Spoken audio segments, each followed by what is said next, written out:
Amici di Fishing Evolution, vi faccio vedere una lenza che io chiamo la lenza universale. Ovviamente non esiste una lenza universale per ogni tipo di pesca, perché le tecniche di pesca sono veramente tante, però è quella lenza che quando d'estate specialmente ero al negozio e veniva il papà con il figlio che andavano a pesca e solitamente la domanda era: vorrei una canna perché vado in vacanza col mulinello, e io gli dicevo: ma che pesca fate? Boh. Galleggiante o piombo? Boh.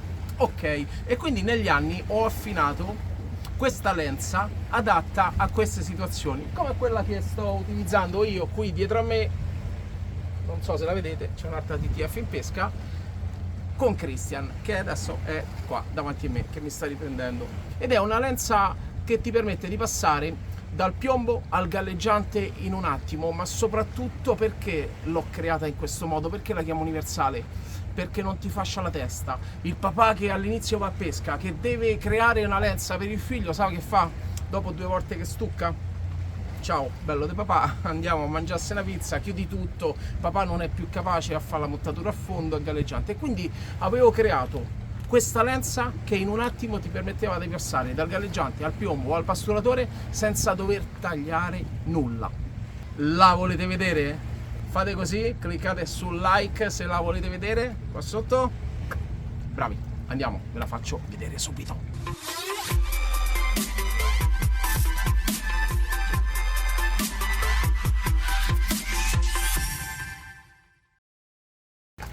Come accessori ci serve uno stopperino, un chicco di riso che io adesso non ho qui con me in cassetta, e andrò a utilizzare lo stesso filo che ho qui sul mulinello, che è uno 0,22, e iniziamo appunto a parlare dell'attrezzatura.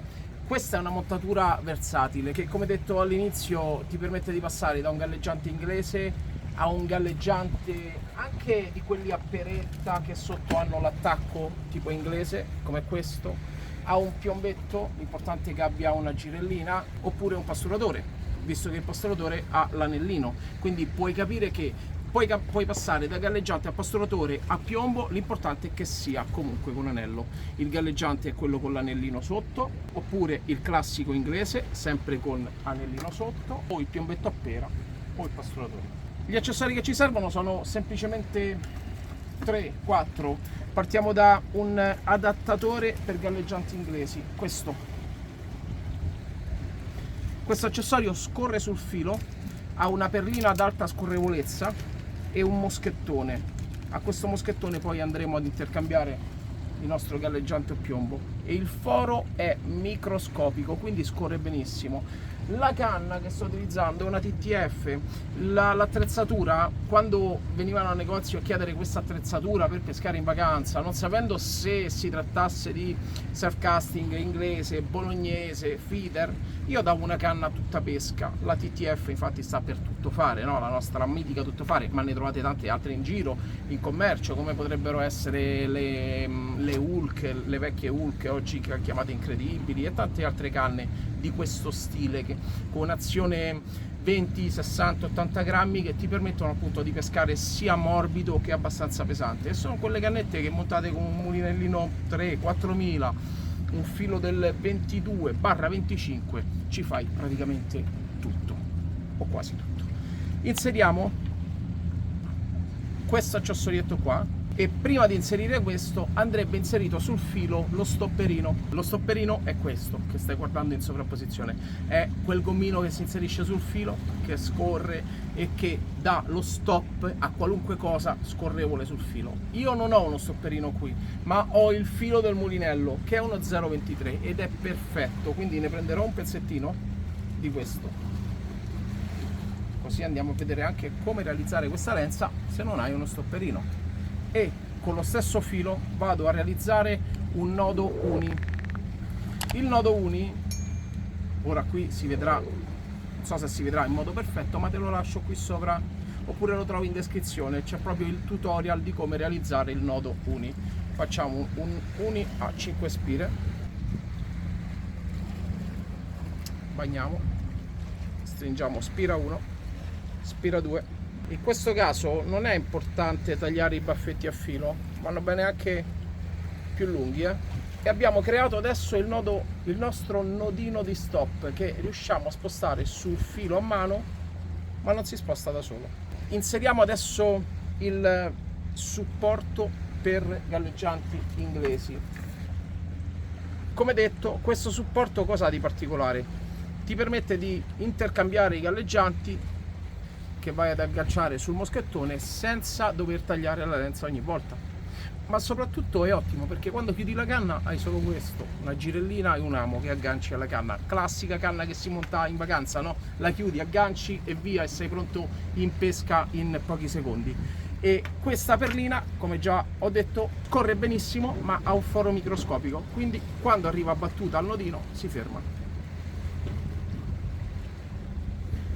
Sotto mettiamo una perlina in gomma, piccolina, diciamo misura approssimativa 4-5 mm.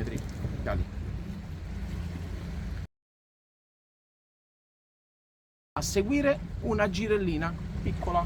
Io qui ho le girelline che utilizzo per i miei travi da surfcasting, quindi sono la 24, quella che da noi si chiama 14 inox, ma vanno bene anche queste che stai guardando in sovrapposizione, anzi no, la 1066 che ha il gancetto rapido. E quindi a questo punto abbiamo fatto nodino, che può essere anche sostituito da un nodino stopper di quelli pronti, da uno stopperino di quelli pronti. Accessorio scorrevole, questo è per i galleggianti inglesi, scorre benissimo e si blocca al nodino. A seguire una perlina in gomma, salvanodo. A seguire abbiamo legato la micro girella. La perlina in gomma la facciamo salire sull'occhiello della micro girella, eccolo, e qui abbiamo realizzato, diciamo, il fulcro di tutto. Esatto, tutto qua. Proseguiamo. Dalla girellina in poi adesso metteremo un terminale da 70 cm circa. Io qui con me ho uno 0,16 e un amo classico del 10.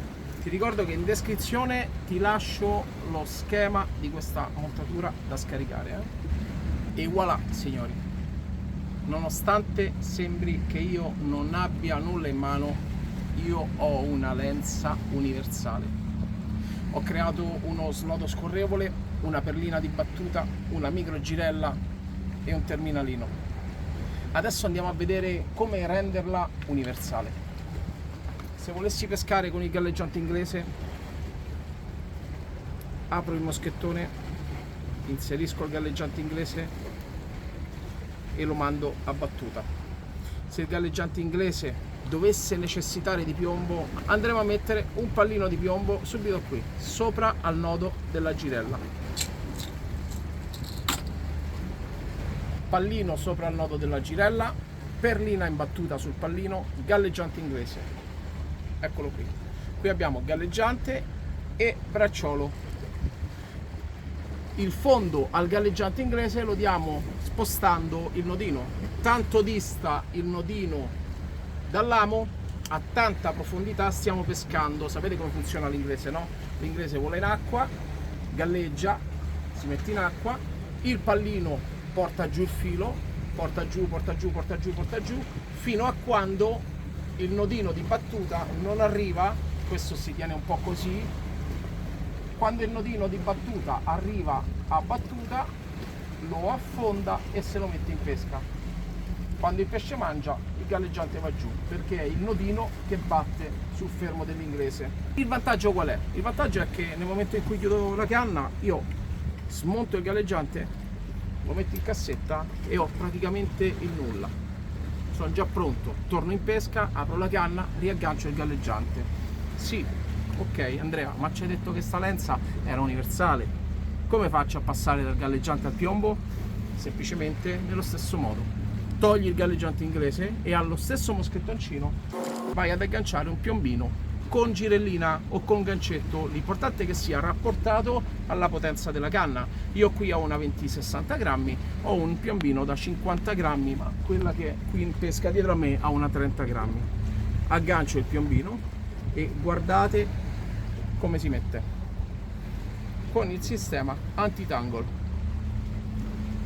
Il bracciolo non ingroviglia, in acqua rimane un piombo scorrevole E se volessi farlo quasi autoferrante, prendo il mio nodino, quello che blocca l'inglese, lo porto vicino al piombo, sempre con molta cautela e bagnando il filo, perché il nodino di filo, come l'ho fatto io, nylon su nylon, facendolo scorrere, ti scalda il filo, quindi lo sposti piano piano e con il filo bagnato. A sto punto io che ho qua? Piombino, battuta. Se il pesce mangia, tira il filo, tira, arriva in battuta al nodino e diventa anche leggermente autoferrante. La perlina con il piombino che abbiamo messo per il galleggiante inglese cosa fa? Fa un leggero antitangolo da 1 centimetro e quindi fa cascare il bracciolino lateralmente, non ingroviglia. Ecco l'effetto.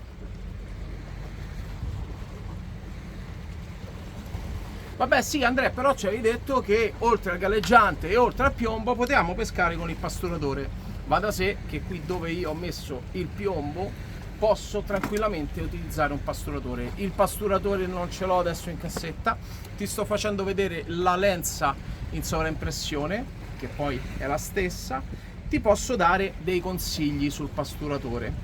Essendo il pasturatore un po' più ingombrante del piombo in lunghezza, avendo l'attacco e tutto il case sotto dove si inserisce il bigattino, nel bracciolo puoi inserire un piccolo tubicino di silicone 5-6 cm, fai salire il tubicino di silicone sulla girellina e poi vai ad agganciare.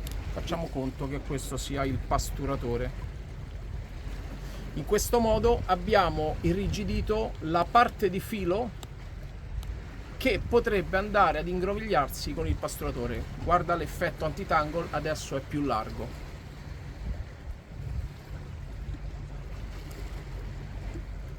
E quindi abbiamo capito che con un apri e chiudi noi passiamo da galleggiante a piombo. Se dovessi avere il piombo, questo pallino qui non ci crea alcun problema. Come galleggiante invece ti consiglio quei galleggianti che sono parzialmente piombati, come questo inglese, i modelli che si svitano sotto, che hanno la piombatura regolabile, così da poter mettere quel piccolo pallino sotto, lasciarlo fisso e andarlo a regolare più o meno da qui. Stessa cosa la trovi anche sui galleggiantini, quelli a peretta, ma abbiamo messo un piombino da 0,40. Che succede? È che se dovessimo montare un galleggiante a pera da 10, da 15, da 20 grammi come questo, che non abbia la possibilità di aggiungere piombo, 0,40 non li sente neanche. E quindi che succede? L'abbiamo messo, rimane qui, indifferentemente se noi peschiamo con un piombetto semplice a pera, con un galleggiante inglese, con un piombo a peretta o con un pasturatore. Problemi zero. Dobbiamo solo eventualmente andare a regolare il fondo, se peschiamo col galleggiante, alzando o abbassando questo nodino. Con il piombo io tendo ad avvicinarlo, lo lascio tipo autoferrante per quei 20-30 cm, col galleggiante inglese invece me lo adatto al fondo a cui sto pescando. Andiamo a vedere qual è l'altra figata pazzesca di questa lenza.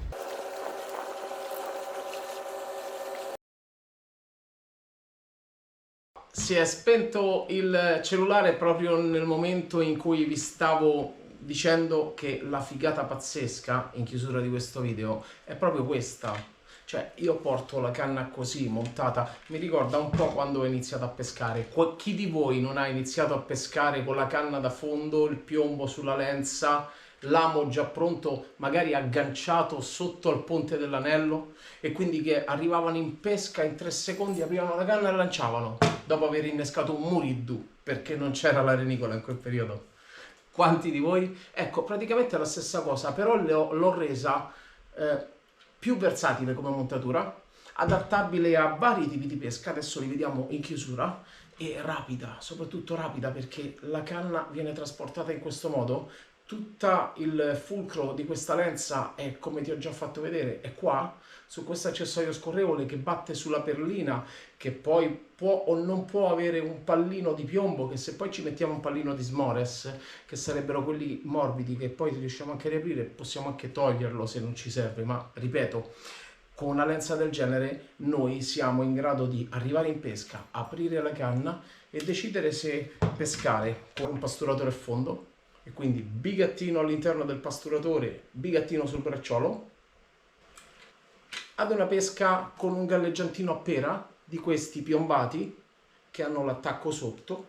Questo è ottimo per esempio quando si pesca da una scogliera e vogliamo pescare con un bracciolo svolazzo che fa avanti e dietro con la risacca e pescare i sarachi sotto scoglio. Galleggiantino semplice con svolazzo. Poi sta a voi aumentare o diminuire la lunghezza di questo bracciolo. In un attimo cambio il galleggiante e monto un inglese, e quindi questo lo utilizzerò quando sto pescando non più da una scogliera, mi serve un bracciolo corto, ma da un molo, quando sotto ho 5-6 metri d'acqua e voglio pescare in profondità, lanciando sempre questa piccola porzione di filo, perché poi l'inglese si mette così, il filo scorre fino a portare a battuta il nodino che avrò spostato solamente a tot metri dall'amo, a seconda di quanto voglio pescare in profondità. E quindi abbiamo il pasturatore per una zona molto ferma dove non c'è tanta corrente, voglio pescare col bigattino, oppure il galleggiantino a pera perché sto dalla scogliera seduto sullo scoglio, me la godo proprio lì, mi diverto con due bigattini e mi ci diverto proprio, perché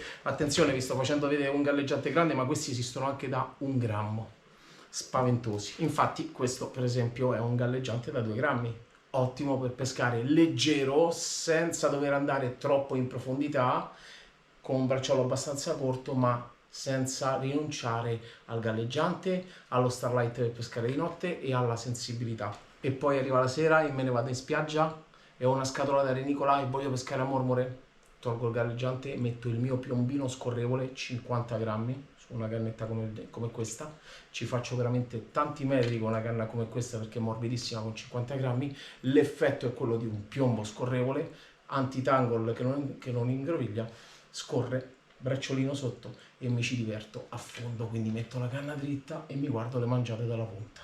Quando ho finito di pescare tolgo piombo, galleggiante, qualunque cosa io abbia agganciato a questo moschettoncino, recupero il filo, mi faccio un giro morto. Alcuni, ditemi se non è così, alcuni agganciavano l'amo direttamente sul sughero della canna, che bello, a me vedere queste scene mi fa tornare bambino.